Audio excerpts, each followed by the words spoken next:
우리 다 함께 기도하고 수요 예배로 나아가겠습니다. 사랑과 은혜가 풍성하신 아버지 하나님, 지난 명절도 하나님의 은혜 가운데 잘 보내게 하시고 가족들과 몸은 멀어졌지만 더욱더 풍성하게 보낼 수 있게 하시니 감사를 드립니다. 이 추석 특별 방역 기간이 정말 우리에게 의미 있는 시간이 되게 하셔서 지역사회와 온 나라가 안정을 되찾고 우리 모두에게 좀 더 평안하고 원활한 생활을 할 수 있도록 허락하여 주시옵소서. 이 시간 드리는 우리의 예배도 하나님 기억하여 주시고 말씀과 찬양이 우리에게 녹아내려져서 하나님을 더욱더 진실하게 높이는 동부 가족들이 되게 하여 주시옵소서. 감사를 드리며 거룩하신 우리 주 예수 그리스도 이름으로 기도합니다. 아멘.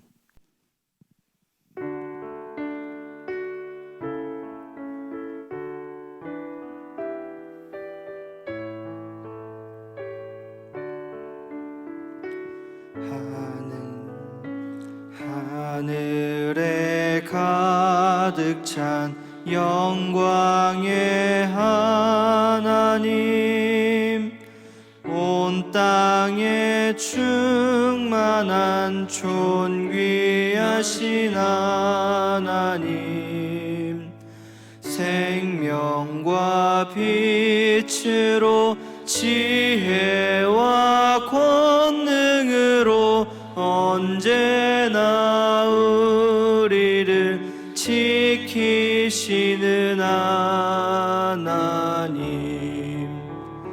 성부와 성자와 성령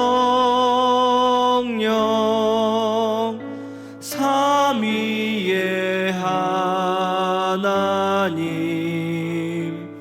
우리 예배를 받아주시옵소서. 사랑이 넘치는 자비하신 하나님, 은혜가 풍성한 구원의 하나님, 자매의 심령에 평안을 주시옵고 죄악과 어물을 용서하여 주소서. 찬송과 영광과 생명 구원의 하나님, 우리 예배를 받아주시옵소서.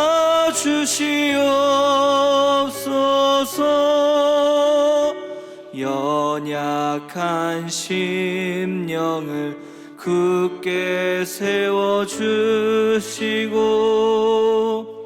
우둔한 마음을 지혜롭게 하시고 주의 뜻 받들어 참되게 살아가며 주 말씀 따라서 용감하게 하소서. 권능과 지혜와 사랑 은혜의 하나님, 우리 예배를 받아주시옵소서. 주 앞에 나올 때 우리 맘 기쁘고 그 말씀 임되어 새 희망이 솟는다. 고난도 슬픔도 이기게 하시옵고 영원에 잇대어 살아가게 하소서. 우리의 자랑과 기쁨 생명의 하나님, 우리의 예배를 받아 주시옵소서.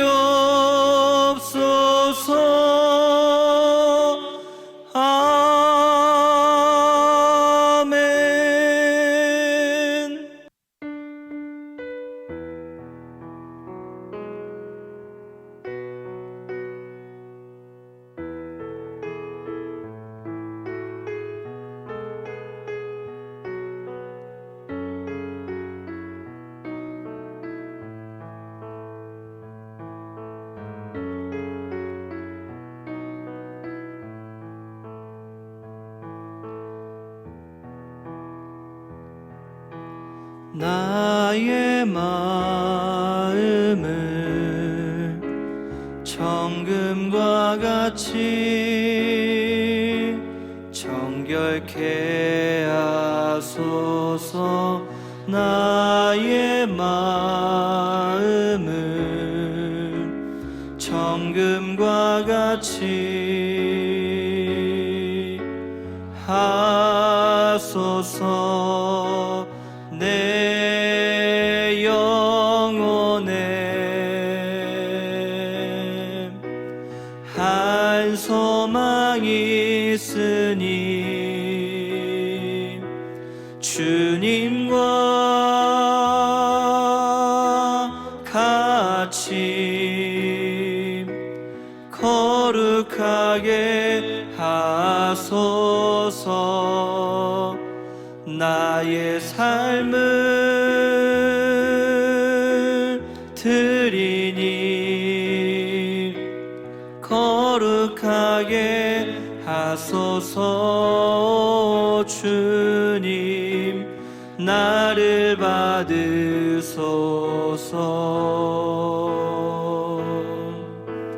나를 받으소서. 나의 마음을 정금과 같이, 나의 마음을 정금과 같이 정결케 하소서. 나의 마음을 정금과 같이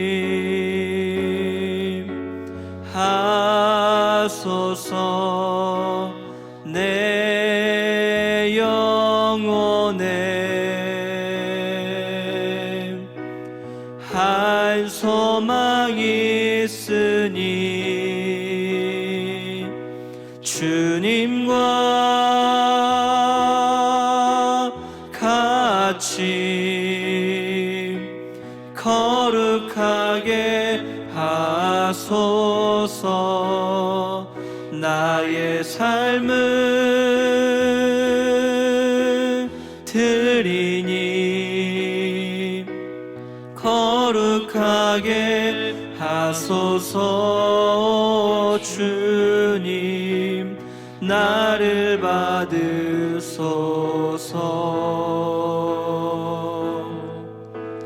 나를 받으소서.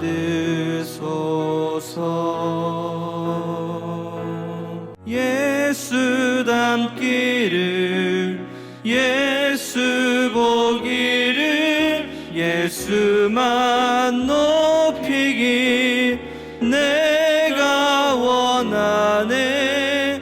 내 평생 소원 예수 닮기를, 예수만 닮기를 내가 원하네.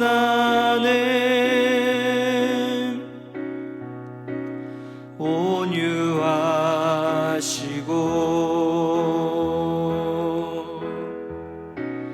겸손하신 성품 예수 닮기를 내가 원하네. 자비하시고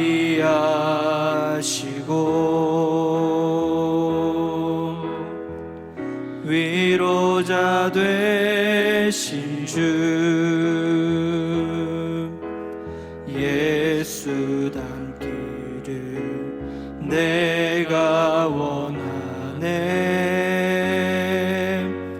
예수 닮기를 예수 보기를 예수만 닮기를 내가 원하네.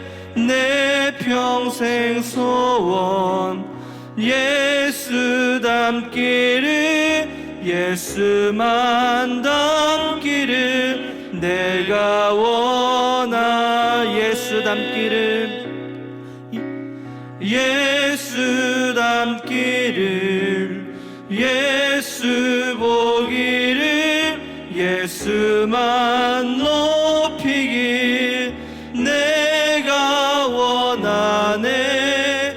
내 평생 소원 예수 닮기를 예수만 닮기를 내가 원하. 예수 닮기를 예수 닮기를 예수 보기를 예수만 높이길 내가 원하네. 내 평생 소원 예수 닮기를 예수만 닮기를 내가 원하네. 우리 이 시간 기도하며 예배로 나아가겠습니다. 하나님, 오늘도 말씀을 통해 우리에게 계획하신 은혜를 부어주시고 우리가 그 말씀을 그저 듣고 흘려보내는 것이 아니라 우리의 삶 속에 적용하며 내 삶의 원천이 되게 하여 주시옵소서. 주님, 지금 비록 비대면으로 예배하고 있지만 우리의 예배를 받아주시고 우리가 있는 그 어느 곳에서나 우리의 마음을 하나님께 향할 때 하나님 우리에게 은혜를 베풀어 주시고 우리를 통해 하나님의 일을 이루어 주시옵소서. 하나님, 오늘도 우리의 예배를 받아 주시옵소서. 믿음이 없이는 하나님을 기쁘시게 하지 못하나니 그에게 나아가는 자는 반드시 그가 계신 것과 또한 그가 자기를 찾는 자들에게 상 주시는 이심을 믿어야 할지니라. 아멘. 하나님 아버지, 오늘도 보이지 아니하시지만 예배 가운데 함께 하시고 우리의 예배를 받으시기를 기뻐하시는 하나님 앞에 믿음으로 나아갑니다. 예배하는 곳곳에 임재하여 주옵시고 하나님께서 운행하여 주심으로 예배하는 모든 동부의 가족들이 예배하는 그곳에 하나님이 계신 것을 느끼게 하시고 성령의 놀라운 충만함과 기운을 경험하게 도와주시옵시고 하나님께서 사모하여 나온 자들에게 은혜 베푸시는 분임을 반드시 경험할 수 있도록 역사하여 주시옵소서. 오늘도 산제물로 드려지기를 원하오니 오직 하나님이 받으실 만한 향기로운 제물이요 향기로운 제사가 되게 하여 주시옵소서. 예수님의 귀하신 이름으로 간절히 기원하옵나이다. 아멘. 257장 찬송 드리겠습니다.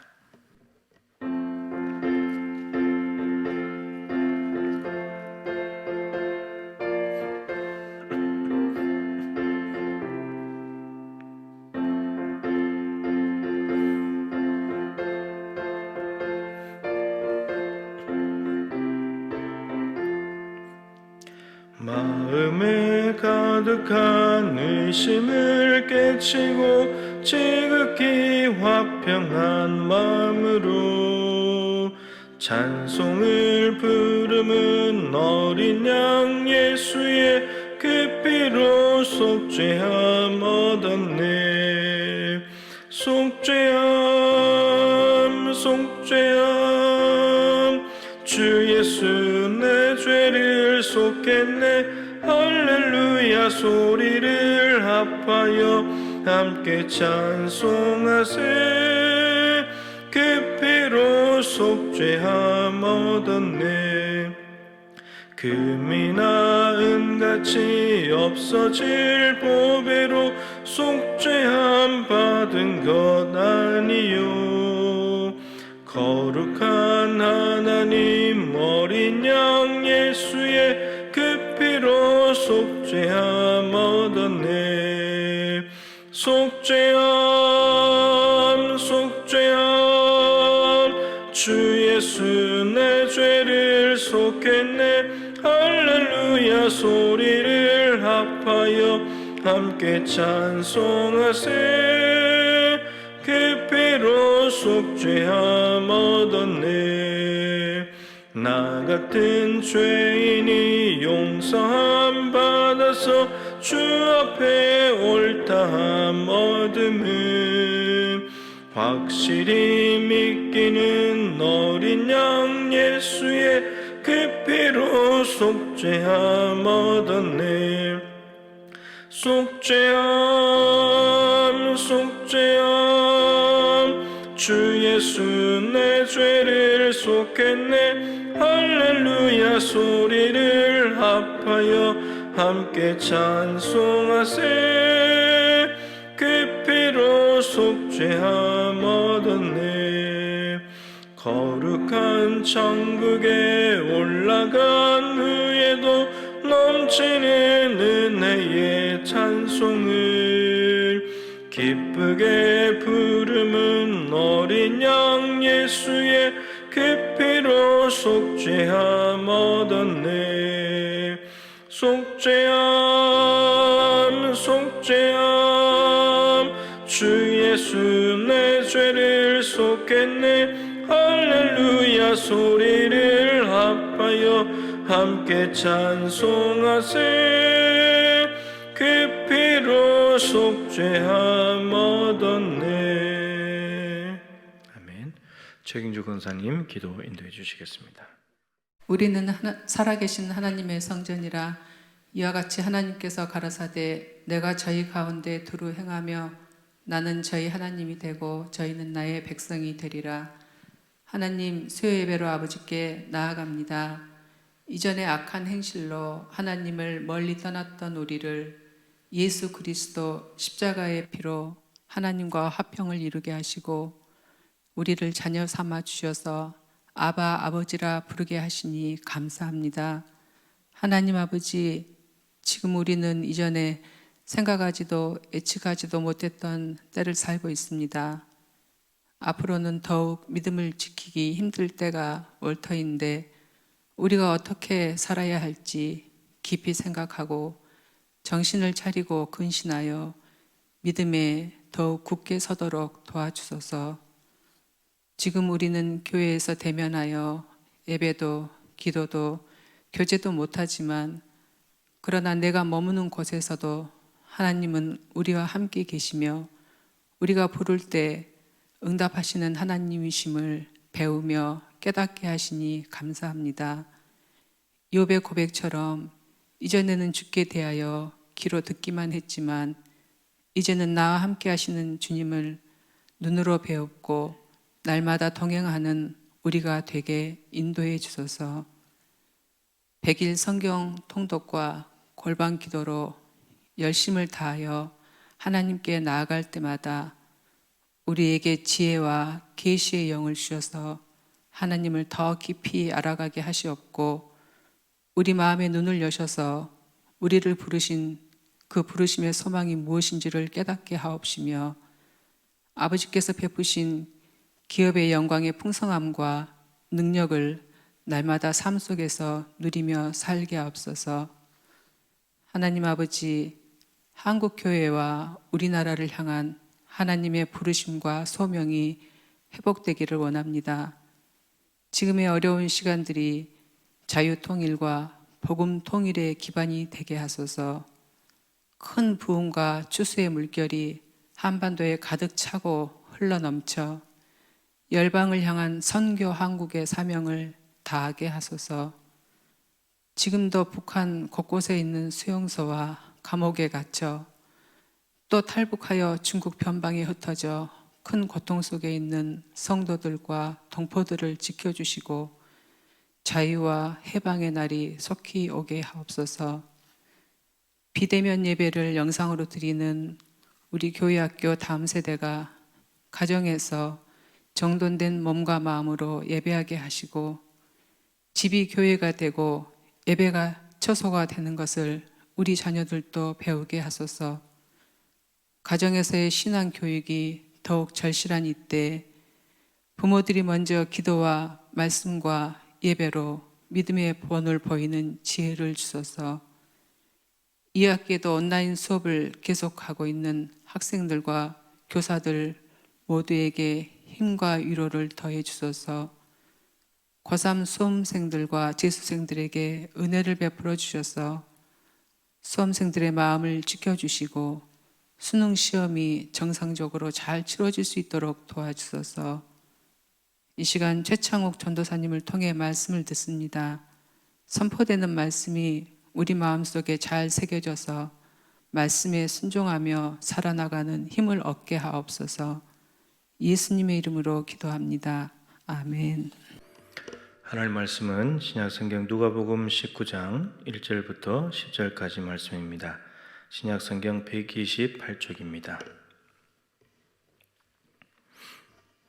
신약성경 128쪽에 있는 누가복음 19장 1절로 10절까지 말씀을 제가 받들어 읽겠습니다. 예수께서 여리고로 들어가 지나가시더라. 삭개오라 이름하는 자가 있으니 세리장이요 또한 부자라. 그가 예수께서 어떠한 사람인가 하여 보고자 하되 키가 작고 사람이 많아 할 수 없어 앞으로 달려가서 보기 위하여 돌무화과 나무에 올라가니 이는 예수께서 그리로 지나가시게 되밀어라. 예수께서 그곳에 이르사 쳐다보시고 이르시되 삭개오야 속히 내려오라. 내가 오늘 내 집에 유하여야 하겠다 하시니 급히 내려와 즐거워하며 영접하거늘 무사람이 보고 수군거려 이르되 저가 주인의 집에 유하러 들어갔도다 하더라. 삭개오가 서서 주께 여짜오되 주여 보시옵소서 내 소유의 절반을 가난한 자들에게 주겠사오며 만일 누구의 것을 속여 빼앗은 일이 있으면 내 갑절이나 갚겠나이다. 예수께서 이르시되 오늘 구원이 이 집에 이르렀으니 이 사람도 아브라함의 자손이미로다. 인자가 온 것은 잃어버린 자를 찾아 구원하려 함이니라. 아멘. 회개의 열매가 필요한 때입니다라는 제목으로 최창우 전사님 말씀 전해주시겠습니다. 잠깐 기도하겠습니다. 사랑과 은혜가 풍성하신 하나님, 오늘도 우리를 예배의 자리로 인도하여 주셔서 주의 말씀을 듣게 하시니 감사합니다. 이 시간 성령님께서 우리 심령을 주장하여 주사 우리의 마음이 겸손하여져서 주의 말씀을 잘 받아 열매 맺는 삶으로 나아갈 수 있기를 인도하여 주시옵소서. 감사하오며 예수님의 이름으로 기도합니다. 아멘. 할렐루야. 네, 이 시간 하나님의 이름만 높이고 찬양하며 예배하는 우리 모두에게 하나님의 크신 은혜가 함께하기를 바랍니다. 여러분은 하나님께 나올 때 무엇을 포기하고 나오셨습니까? 우리는 하나님께 부름받고 하나님께 나올 때 이렇게 말합니다. 나는 시간을 포기했습니다. 나는 돈을 포기했습니다. 라고 말하는 경우가 있습니다. 그러나 여러분, 우리가 포기한 것보다 하나님이 우리를 위해 더 많은 것을 포기했음을 기억하시기를 바랍니다. 하나님은 우리를 위해 그의 독생자를 내어주셨습니다. 그래서 우리는 그 크신 하나님의 은혜와 사랑으로 부르시고 보냄받은 각자의 자리에서 주님께 쓰임받고 있음을 믿습니다. 그러므로 여러분, 항상 기뻐하십시오. 항상 감사하십시오. 항상 기도함으로 성령 충만함을 받아 우리 주님이 걸어가신 십자가의 길을 따라가는 말씀의 삶에 도전하는 여러분들이 되기를 바랍니다. 하나님의 은혜가 믿음으로 좁은 길을 선택하여 걸어가는 성도님들의 삶의 자리에서 하나님이 기뻐하시는 열매를 풍성히 맺게 하실 줄로 믿습니다. 오해는 오해를 낳고 오해는 다툼을 일으킵니다. 오해는 그릇되게 해석하거나 그 뜻을 오해한다는 뜻입니다. 상대의 의도를 잘못 이해할 때 상대와 깊은 공감대를 이루지 못하고 내가 보고 느낀 대로 상대의 말, 행동을 해석할 때 오해하게 됩니다. 그래서 관계는 매우 중요합니다. 친밀한 관계가 형성되어 있지 않으면 서로 간의 대화에서 오해하기 쉽고 오해함으로 다툼이 생길 수도 있기 때문입니다. 그러므로 우리 공동체가 하나님 안에서 친밀한 교제를 나누는 관계가 형성될 수 있기를 바랍니다. 그래서 오해 없이 서로를 이해하고 서로를 편견 없이 용납할 수 있는 사랑의 공동체가 될 수 있기를 바랍니다. 하나님의 말씀도 마찬가지입니다. 하나님의 말씀을 오해해서 읽는다면 하나님을 무자비한 하나님, 고된 노역을 시키시는 하나님, 우리를 차별하시는 하나님, 전쟁을 즐겨하시는 하나님, 우리의 고통을 외면하시는 하나님, 우리의 삶에는 무관심하시고 무관한 하나님으로 오해하기 쉽습니다. 그러나 우리 하나님은 풀 한 포기까지도 사랑하시고 공중의 새 한 마리도 돌보시는 하나님이시며 나의 머리털까지도 세시고 나의 필요를 아시고 채워주시는 사랑 많으신 하나님입니다. 우리 주님은 나의 상처와 아픔, 고난과 괴로움을 이해해 주시기 위해 하늘 보좌 버리시고 이 땅으로 오셨습니다. 하나님은 나를 위해 십자가 지심으로 죄와 사망의 법으로부터 구원해 주셨습니다. 이러한 하나님이 우리 아버지이심을 믿음으로 언제나 주님의 말씀을 오해하지 마시고 감사와 기쁨으로 즐겨 순종하여 하나님께 영광이 되는 성도님들 되시기를 부탁드립니다. 나아가 오늘 말씀으로 역사하실 성령 하나님의 능력 안에서 각 사람 심령마다 깨달음과 회개, 위로의 역사가 있기를 바랍니다. 오늘 말씀은 뽕나무에 올라간 삭개오의 이야기입니다. 삭개오는 세리장으로서 같은 민족의 돈을 착취하여 자기의 재산을 불린 악인으로 기록되고 있습니다. 그러나 악인이었던 삭개오는 예수님이 오신다는 소문을 듣고 자신의 체면이 구겨지든지 말든지 돌 무화과 나무에 올라가 예수님이 지나가시는 모습을 보았습니다. 그때 예수님과 간격적인 만남이 이루어졌고 삭개오는 예수님을 영접함으로 회개하여 새로운 삶을 결단하였습니다. 그러자 예수님은 삭개오를 아브라함의 자손, 즉 이스라엘 공동체로 받아주심을 선포하는 내용이 오늘 본문의 말씀입니다. 그런데 몇 년 전부터 성경학자들 사이에서는 오늘 본문 말씀의 삭개오에 대해 우리가 오해하고 있을 수도 있다고 말하고 있습니다. 언젠가 한 번은 요한복음 15장에 기록된 포도나무 비유에 대해 제가 어떤 전도사님하고 잠시 논쟁을 벌인 적이 있었습니다. 저는 이 말씀을 하나님의 심판으로 이해하고 있었습니다. 열매 맺지 아니하는 가지는 아버지께서 제거해 버린다는 말씀이 기록되어져 있기 때문입니다. 저는 이렇게만 이해해왔고 주로 이렇게 배워왔기 때문에 이 말씀은 이 뜻만 있고 이 외에 다른 해석은 있을 수 없다고 장담했었습니다. 그런데 같이 공부하던 한 전도사님께서 이 말씀을 하나님의 심판이 아닌 하나님의 은혜와 사랑으로 해석하는 것을 보았습니다. 열매를 맺지 아니하는 가지를 아버지께서 제거하여 주신다는 것은 나에게 있는 죄악을 제거해 준다는 뜻이고, 열매 맺는 가지는 하나님께서 열매 맺지 못하는 가지를 다 제거해 주셨기 때문에 더 큰 열매를 맺도록 하신다는 겁니다. 그래서 이것은 예수님을 믿는 신자들을 포기하지 않는다는 하나님의 은혜와 사랑의 말씀이라는 그런 해석을 들은 적이 있습니다. 저는 이런 해석을 들었을 때 처음엔 말도 안 된다고 생각했습니다. 그래서 나와 다른 해석을 반박하기 위해 여러 가지 서적과 주석을 뒤져보기 시작했습니다.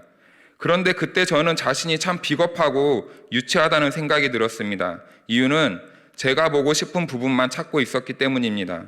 다른 해석, 다른 뜻은 다 지나치고 제가 하는 말만 지지해 줄 것을 찾고 말들만 보고 있는 저의 모습을 발견하게 되었습니다. 그런데 책을 보면 볼수록 저의 지식이 짧았은가 편협하고 외골수적인 사고로 하고 있음을 발견하게 되었습니다. 그래서 논쟁을 멈추고 저의 한계와 부족함을 인정하게 되었습니다. 흔히 사해바다와 갈릴리호수의 차이를 말할 때 그 영적인 의미를 발견합니다. 사해바다는 고인물로, 즉 죽은 물을 뜻합니다. 그래서 사해바다에는 생명이 살 수 없다고 합니다.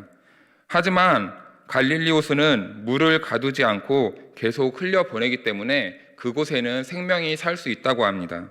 그래서 우리는 갈릴리호수와 같이 항상 은혜를 흘려보내어 많은 생명을 살리는 일을 살려야 된다고 말하고 있습니다. 그런 의미에서 우리는 항상 열린 사고를 가지고 다양한 관점에서 하나님 말씀 배우기에 힘써야 될 것입니다. 우리가 알고 있는 것만이 전부라고 생각한다면 우리는 어쩌면 사해바다와 같이 생명이 살 수 없는 삶의 자리가 될 수도 있습니다. 그러나 항상 하나님의 말씀 배우기를 힘쓰고 새로운 것을 담을 수 있는 세부대의 삶을 매일매일 살아간다면 우리의 삶의 자리는 생명의 싹을 틔우는 생명을 잉태하는 자리가 될 것입니다. 오늘 말씀에서 본문 8절의 말씀은 해석적인 부분에서 약간의 논쟁이 되고 있는 말씀입니다. 8절 말씀에 주여 보시옵소서 내 소유의 절반을 가난한 자들에게 주겠사오며 만일 누구의 것을 속여 빼앗은 일이 있으면 내 갑절이나 갚겠나이다. 이렇게 말씀하고 있습니다. 여기에서 속여 빼앗은 일이 있으면 이라는 부분이 있는데 지금까지 이 말씀을 이해할 때 지금까지 내가 속여 빼앗은 것을 4배로 갚아주겠습니다 로 생각해 왔습니다. 그런데 이렇게 해석할 경우 어색한 부분이 한두 군데가 아닙니다. 삭개오는 예수님에게 자신의 억울함을 호소하는 듯이 보입니다. 이유는 속여 빼앗은 일이 있으면 이라고 말하고 있기 때문입니다. 이 부분은 가정법을 사용하고 있으며 아직 속여 빼앗은 일은 없고 앞으로 그런 일이 있다면 4배로 갚겠다는 삭개오의 굳은 의지와 앞으로도 지금과 같이 살겠다는 결단이 담겨 있습니다. 그래서 8절을 현재형으로 해석하려는 시도가 있습니다.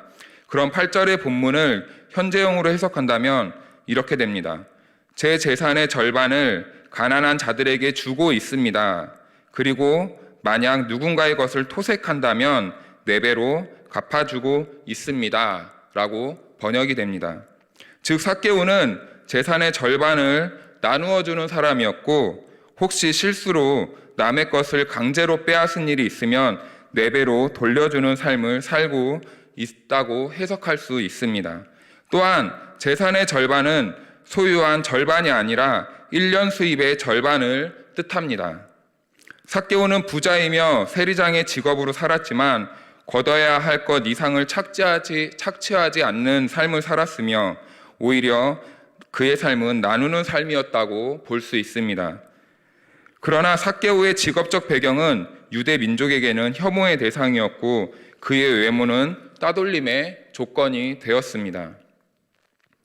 삭개오를 표현할 때 키가 작다고 말합니다.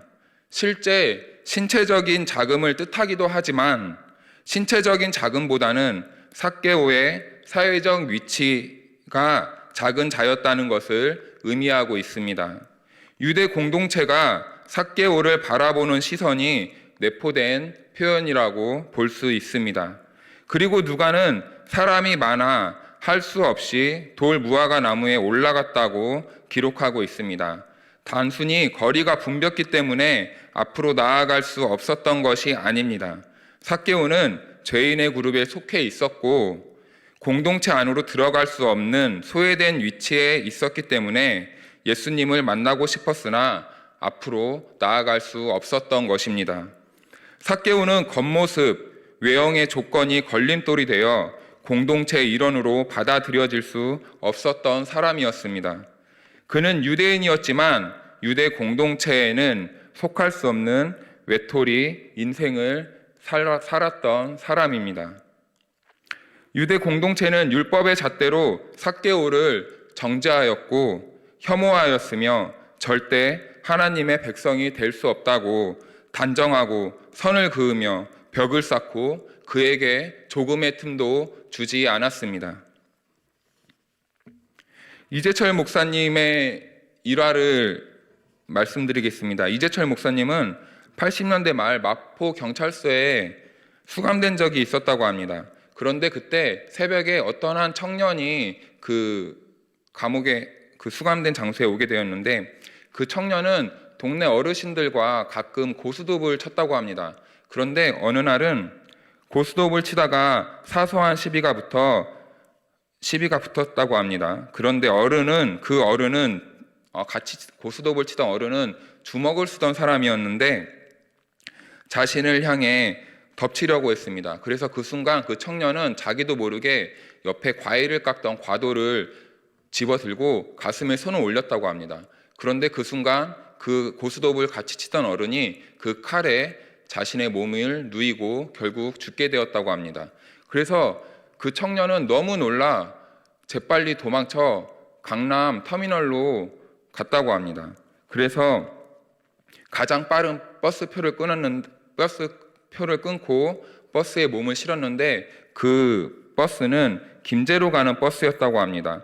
청년은 김제로 도착해서 여러 약국을 돌아다니며 수면제를 조금씩 샀다고 합니다.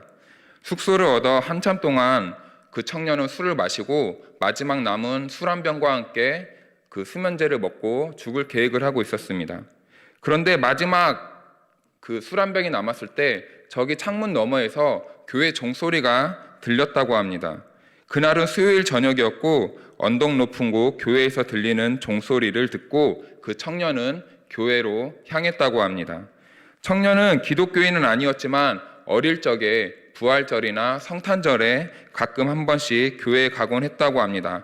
그래서 그 기억을 떠올려 교회 종소리를 듣고 마지막으로 하나님이 있는지 없는지는 모르지만 교회에 가서 기도나 한번 해보자는 심정으로 교회를 갔다고 합니다. 그런데 그 청년이 예배당 문을 열고 들어간 교회는 작은 교회였는데 그 청년이 들어가는 순간 그 교회 안에는 술 냄새가 진동했다고 합니다. 그 청년은 마지막 희망으로 교회에 들어갔지만 교회의 성도들은 술 냄새를 풍기는 그 청년을 째려보기 시작했다고 합니다. 그러던 중 교인 한 사람이 교역자에게 가서 이런저런 얘기를 했다고 합니다. 그래서 술 냄새 풍기는 청년을 그 교인은 강도로 오해하고 기도하는 도중 물건을 훔쳐갈 수도 있으니까 그 교역자에게 앞에 나가서 그 청년을 주시하라고 시켰다는 겁니다. 그래서 그 교역자는 앞으로 나가 청년을 주시하며 예배드리는 내내 감시했다고 합니다. 청년은 교역자의 감시와 성도들의 따가운 시선을 견디지 못하고 곧장 교회에서 뛰쳐나왔다고 합니다.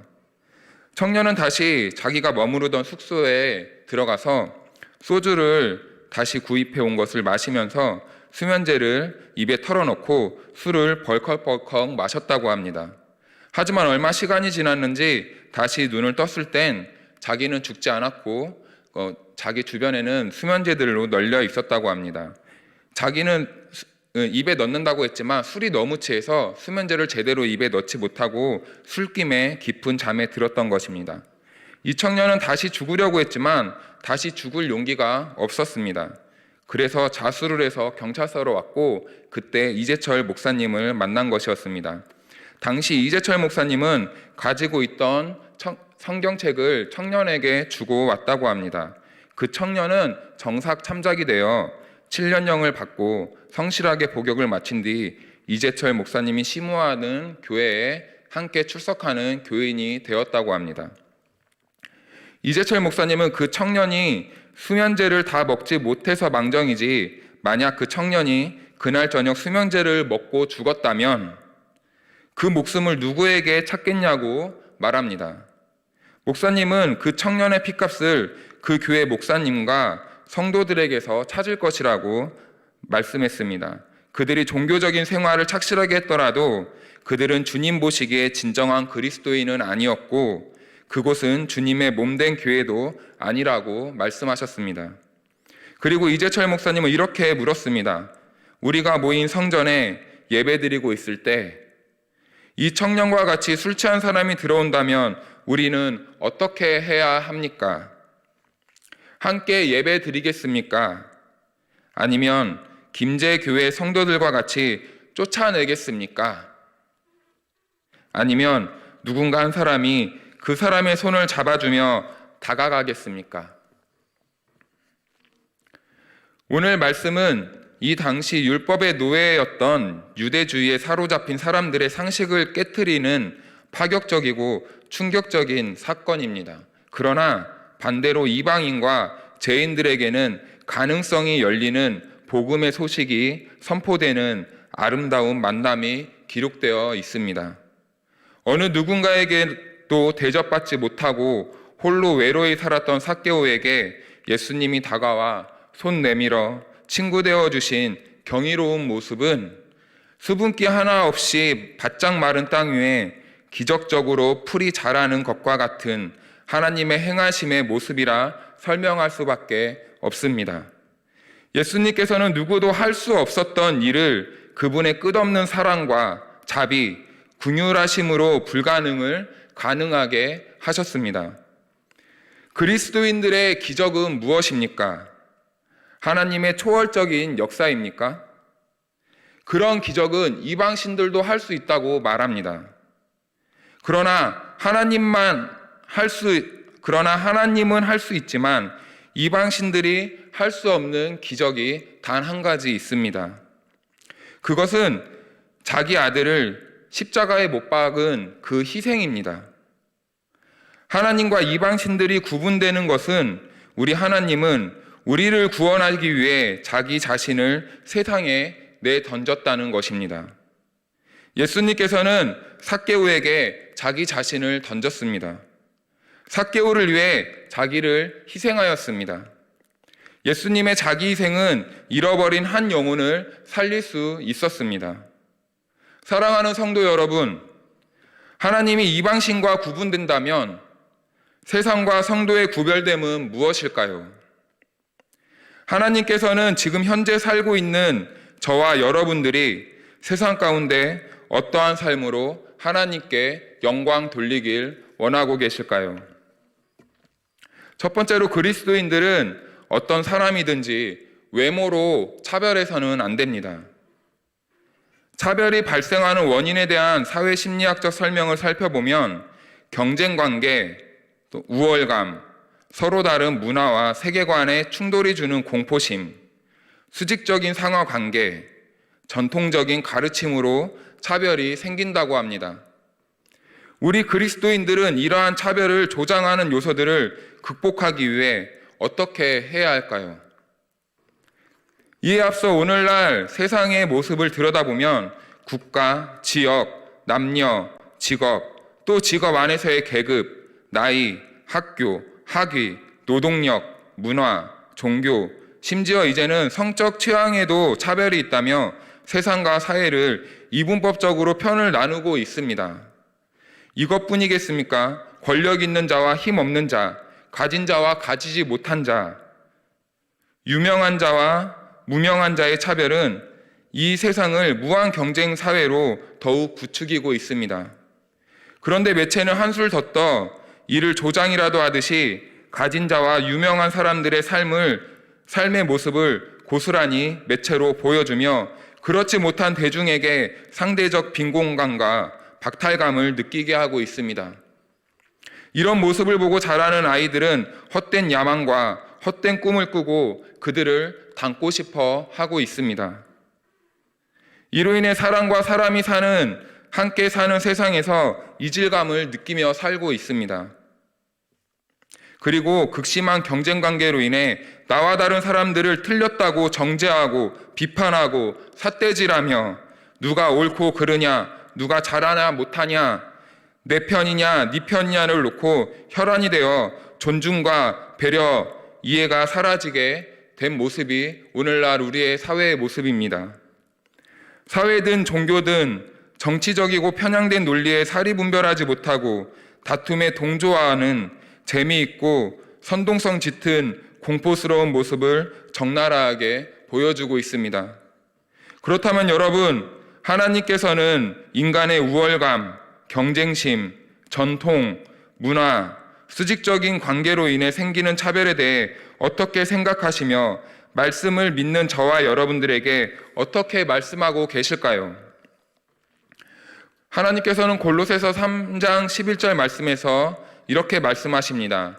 거기에는 헬라인이나 유대인이나 할레파나 무할레파나 야만인이나 수구디아인이나 종이나 자유인이 차별이 있을 수 없나니 오직 그리스도는 만유시요 만유 안에 계시니라 말씀하셨습니다.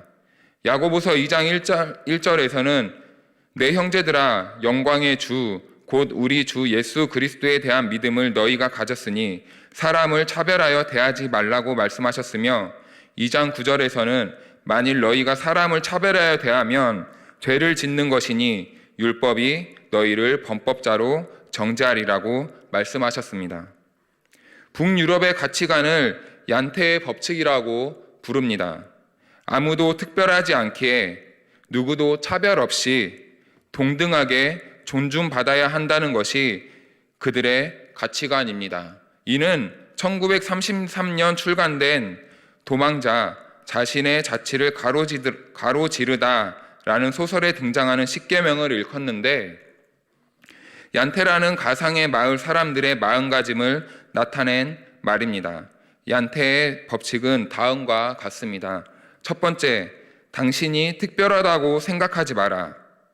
두 번째, 당신이 다른 사람들처럼 선하다고 생각하지 마라. 세 번째, 당신이 다른 사람들보다 똑똑하다고 생각하지 마라. 네 번째, 당신이 다른 사람들보다 더 낫다고 확신하지 마라. 다섯째, 당신이 다른 사람들보다 더 많이 안다고 생각하지 마라. 여섯 번째, 당신이 다른 사람들보다 더 중요하다고 생각하지 마라. 일곱 번째, 당신이 뭔가를 잘한다고 생각하지 마라. 여덟 번째, 다른 사람들을 비웃지 마라. 아홉 번째, 누구든 당신한테 관심을 갖는다고 생각하지 마라. 열 번째, 다른 사람들을 가르칠 수 있다고 생각하지 마라입니다. 얀테의 법칙을 그리스도인들의 언어로 바꿔 말한다면 한마디로 하나님 앞에서의 겸손한 태도입니다. 오늘날 세상은 물론이고 교회 안에서도 차별을 극복하기 위한 목소리가 이곳 저곳에서 아우성치고 있습니다. 이러한 시대적인 흐름 앞에서 믿는 성도들이 보여야 할 모습은 무엇일까요? 예수님은 세상으로부터 차별당하셨지만 소외된 자들이 받는 차별을 극복하기 위해 예수님 자신을 헌신하셨습니다. 예수님 닮기를 바라는 우리는 어떤 모습으로 예수님과 같이 세상 속에서 자신을 헌신해야 할까요? 우리는 얀테의 법칙에서 배울 수 있듯이 차별을 극복할 수 있는 대안 가운데 하나는 겸손이고, 이 겸손은 차별을 극복하기 위해 자신을 내어 던지신 예수 그리스도를 따르는 우리의 삶의 모습이 되어야 합니다. 그래서 우리는 타인을 향한 우월감과 교만함을 버려야 합니다. 그리고 낮아짐의 삶을 지향해야 합니다. 그 낮아짐은 우리 예수님이 몸소 보여주셨습니다. 우리 예수님은 하늘 보좌를 버리고 이 땅에 오신 성육신 사건이 바로 예수님의 겸손의 극치이며 우리에게는 높은 곳이 아닌 낮은 곳을 바라봐야 하는 이유가 됩니다. 그러므로 교회된 성도 여러분, 겸손의 본을 보이신 예수 그리스도를 본받아 낮은 자의 삶으로 세상의 소금과 빛이 되는 삶이 되기를 바랍니다. 그래서 차별로 인해 우울한 이 시대 속에 맛을 내는 삶이 되어 본이 되고, 차별로 인해 희망이 없어 보이는 이 시대의 세상과 교회에 소망의 빛을 비춰주는 삶이 되시기를 바랍니다. 두 번째는 교회의 공동체의 벽을 허물어뜨려야 합니다. 이런 말이 있습니다. 입술의 종교는 벽을 쌓지만 마음의 종교는 벽을 허물어뜨린다. 그 모습을 예수님께서 오늘 말씀에 고스란히 보여주고 있습니다. 삭개오는 18장의 부자 청년과 비교되고 있습니다. 부자 청년은 율법을 잘 지키는 사람이었습니다. 당시 유대인들은 율법을 잘 지키면 복을 받아 부자가 된다고 생각했기 때문에 부자 청년은 아마 유대 사회로부터 율법을 잘 지키는 믿음 좋은 청년으로 알려졌을 가능성이 큽니다. 하지만 예수님께서는 부자 청년에게 율법을 행하는 것으로는 부족하니 너의 재산을 팔아 가난한 자에게 나눠주라고 말씀합니다. 하지만 부자 청년은 예수님의 말씀에 순종하지 못했고 근심하여 등을 돌려 자기의 길을 갔습니다. 이에 반하여 삭개오는 1년 수입의 반을 가난한 사람들을 위해 베풀며 살았지만 율법이 그 많은 직업을 가졌다는 이유만으로 죄인이어야 했습니다. 생각해보면 세리라는 직업 자체가 악한 것으로 생각될 수는 없습니다. 만약 직업이 약했다면 삭개오는 예수님을 만나 가장 먼저 직업을 버려야 했을 것입니다. 세리라는 직위를 이용해 착취하는 사람의 악한 생각이 죄악인 것이지 유대인들의 세금을 걷어야 하는 세리의 직업은 유대인 가운데 누군가는 반드시 해야만 하는 직업이었을 것입니다.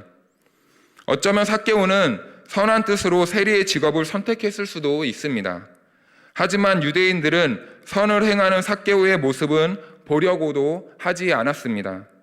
오로지 율법의 기준으로만 삭개오를 죄인이라 정죄하였습니다. 그러나 예수님께서는 유대 공동체와는 다르게 행동하셨습니다. 삭개오는 이스라엘 공동체로부터 그의 외형적인 모습 때문에 따돌림을 당했을지는 모르나 예수님께서는 오히려 그런 삭개오를 부르셨고 하나님 나라의 백성으로 맞아주셨습니다. 이재철 목사님의 목사 그리고 목사직이란 책의 내용의 일부입니다. 여기에서 어떤 부목사님은 담임 목사님의 일방적인 통보로 교회 사역제에서 쫓겨났다고 합니다.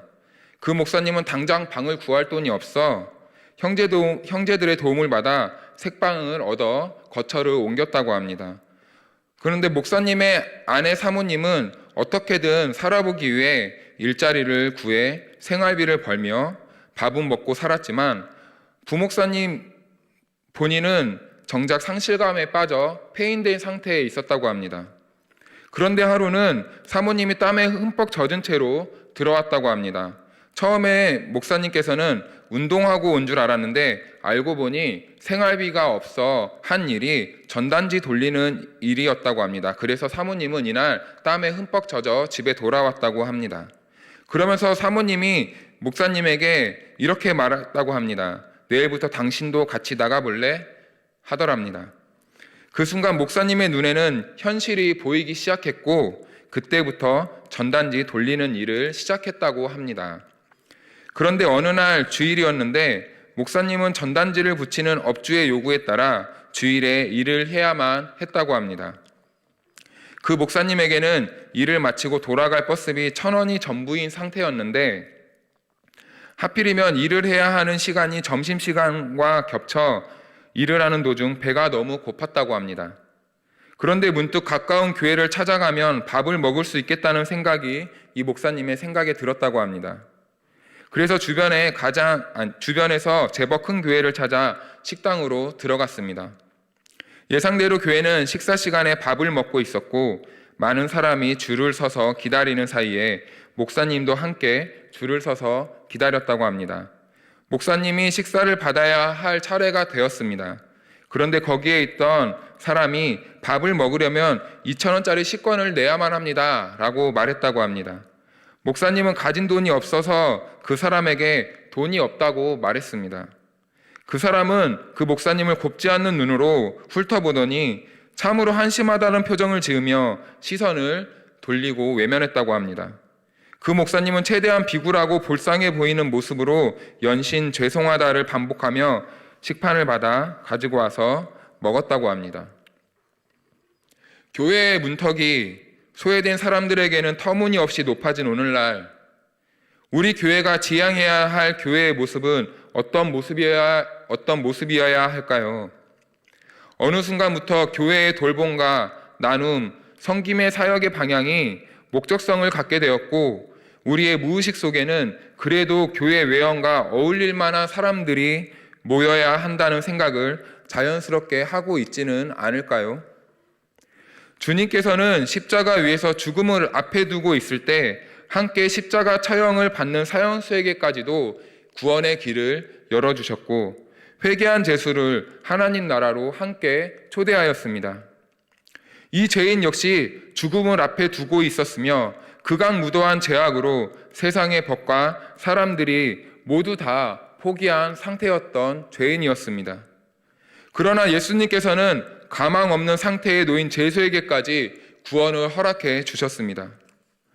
만약 교회 공동체가 연약하고 소외된 한 사람을 실족하게 한다면 그 책임은 누구에게 있는 걸까요? 공동체의 실수와 잘못은 어느 한 사람이 짊어지는 것이 아닙니다. 공동체에 발생하는 모든 일은 공동체에 속한 지체 모두가 함께 나누어 감당해야 할 몫입니다. 그러므로 동북교회 공동체로 부름받은 성도 여러분, 우리 주님의 마음이 잃어버린 한 영혼에게 있다면 이 시대 세상의 악한 죄로 인하여 길을 잃고 방황하며 소외된 한 영혼에게 벽을 쌓는 입술의 종교가 아닌 주님의 마음으로 연약한 자들의 무거운 짐을 함께 짊어질 수 있는 마음의 종교, 그런 교회가 되어야 할 것입니다. 세 번째, 하나님과 세상을 이어주는 중보자가 되어야 합니다. 활발한 저술 활동을 하고 있으며 더불어 숲 동산교회를 개척하여 섬기고 있는 이도영 목사님의 설교문에서 발췌한 내용입니다. 숲에는 틈이 있어야 합니다. 빽빽하게 나무가 들어선 숲은 울창해 보여 좋아 보일지는 몰라도 실상은 죽어가고 있는 숲입니다. 가지를 마음껏 뻗기는커녕 숨 쉴 여유조차 없는 공간에서 나무들은 생존을 위해 치열한 경쟁을 벌이며 부족한 햇볕을 조금이라도 더 받기 위해 그저 위로만 치솟듯 자랍니다. 하지만 생존을 위해 경쟁하는 숲은 죽어갑니다. 햇볕이 바닥까지 닿지 않으니 온기가 부족해 어린 생명이 싹을 틔울 재간이 없습니다. 어린 나무와 풀꽃, 그들과 함께하는 작은 곤충들이 살아갈 공간이 생기지 않습니다. 겉으로 보기에는 좋을지 몰라도 그런 숲은 결국 희망이 없는 불임의 땅과 다르지 않습니다. 숲이 새 생명을 품을 수 있는 희망의 땅으로 거듭나려면 틈이 필요합니다. 오늘날 교회에 틈이 없어 보입니다. 죄인들이 교회를 들여다볼 틈이 없고 이방인들에게 기회를 줄 만한 틈도 없습니다. 물이 흘러야 하는데 물이 빠져나갈 만큼의 틈도 없습니다. 그렇다고 새로운 물이 들어올 틈도 없습니다. 절대 순종과 복종은 하나님과 각 성도와의 관계 속에서 형성되는 것이 아니라 사랑과 사람, 교회의 권위로부터 흐르고 있고 사랑과 교회에 복종하는 것이 하나님께 순종하는 것이라는 애매한 공식으로 성도의 신앙을 왜곡하고 있습니다. 제도와 품위를 지키기 위해 마땅히 손 내밀어야 하는 소외 계층을 보호하고 지키며 손 내밀어 돌보는 일을 교회는 외면하고 있습니다. 예수님께서는 죄인과 이방인들이 다가올 수 있는 틈을 보여주셨습니다. 그래서 그 틈 사이로 예수님께 나아올 희망을 보았고 죄인들은 소망하였으며 그들의 열망은 예수님을 만나 구원의 조건을 충족시킬 수 있었습니다. 예수님이 보여주신 틈은 민족에게 따돌림 당하고 소외당하던 작은 자 삭개오에게는 희망이 되었습니다. 예수님께서는 종교라는 큰 벽을 허물어뜨리심으로 하나님께 나아갈 수 없었던 삭개오를 부르셨습니다. 예수님의 부르심은 삭개오에게 큰 복음이었고 하나님과의 관계가 회복될 수 있는 접점이 되는 그러한 부르심이 되었습니다. 세상의 모든 인간은 하나님 안에서 동등하게 사랑받을 만한 자격이 충분하게 있습니다. 세상 모든 인간은 하나님을 알고 하나님께 나아갈 자격이 누구에게나 있습니다. 이미 예수 그리스도께서 십자가에서 모든 만민에게 구원받을 수 있는 길을 열어주셨기 때문입니다. 그러나 하나님의 은혜로 먼저 된 오늘날의 그리스도인들이 종교성을 앞세워 그 길을 가로막고 있으며 종교적인 잣대로 판단하고 정죄하며 교회의 문턱을 밟을 기회조차 주지 않는다면 오늘날의 그리스도인들 역시 예수님 시대의 서기관 바리새인들과 유대 민족과 다를 것이 무엇이겠습니까? 그러므로 가로막고 있던 길을 열어야 합니다.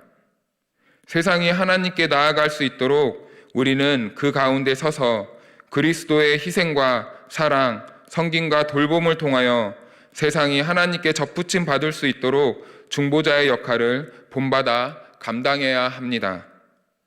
싸워 정복하고 세뇌시켜 앞뒤 분간도 못하게 만드는 것이 아닙니다. 우리는 하나님을 믿기에 믿음으로 세상 속에서 주님이 가신 그 길을 묵묵히 따르며 행할 뿐입니다. 사랑하는 성도 여러분, 차별은 우리 기독교의 것이 아닙니다. 우리는 차별을 죄악으로 여기고 우리의 삶의 작은 부분 하나부터 근절하고 극복하기 위해 힘을 모아야 합니다. 그러기 위해서는 우리는 항상 하나님 앞에서 겸손함으로 낮아진 삶을 살아야 합니다. 그리고 우리가 쌓아 올린 율법적이고 종교적인 벽을 과감하게 허물어뜨려야 합니다. 마지막으로 우리는 세상과 하나님 사이에서 사랑과 헌신, 돌봄과 섬김을 행하는 중보자가 되어야 합니다. 우리의 삶을 통하여 세상으로부터 소외되어 주님이 찾으시는 잃어버린 영혼들이 하나님을 바라게 될 것입니다. 가정과 직장, 또 다른 삶의 자리에서 온라인으로 예배드리는 성도님들의 중심에 도전이 되고 나아가 믿음의 결단이 있기를 바랍니다. 믿음으로 반응하는 성도님들의 의롭고 옳은 행실을 통해 하나님의 능력과 역사하심이 이 땅 가운데 나타나 하나님의 영광만이 높아지게 될 줄로 믿습니다. 다 함께 기도하겠습니다. 하나님 아버지, 세상에서 짧은 시간을 살아가는 우리인데 주어진 시간 동안 다툼과 혈기로가 아닌 사랑과 선행의 삶을 통하여 살아가는 우리의 삶이 되도록 인도하여 주시옵소서. 주의 뜻을 따라 살아가는 주의 백성들에게 언제나 은혜와 사랑을 채워주시고 성령 충만한 삶을 통하여 세상에서 열매 맺음으로 하나님께 영광 돌려드리는 삶이 되도록 축복하여 주시옵소서. 감사드리오며 거룩하신 예수님의 이름으로 기도합니다. 아멘. 교회 소식입니다. 10월 17일까지 예배와 모임은 중단이 됩니다. 16일 금요일 임시당일을 통해서 이후의 일정을 결정하도록 하겠습니다. 100일 성경 일독 대행진 여러분들 개인 그 시간 통독 읽기표 따라서 잘 따라오시면 좋겠습니다. 치매 예방학교 20일까지 신청받고 27일 날 개학 예정을 앞두고 있습니다. 김성진 전도사님 내일 모레 금요일 오전 11시 광주에서 결혼 예식이 있겠습니다. 많이 축하해 주시기 바랍니다. 기도하겠습니다.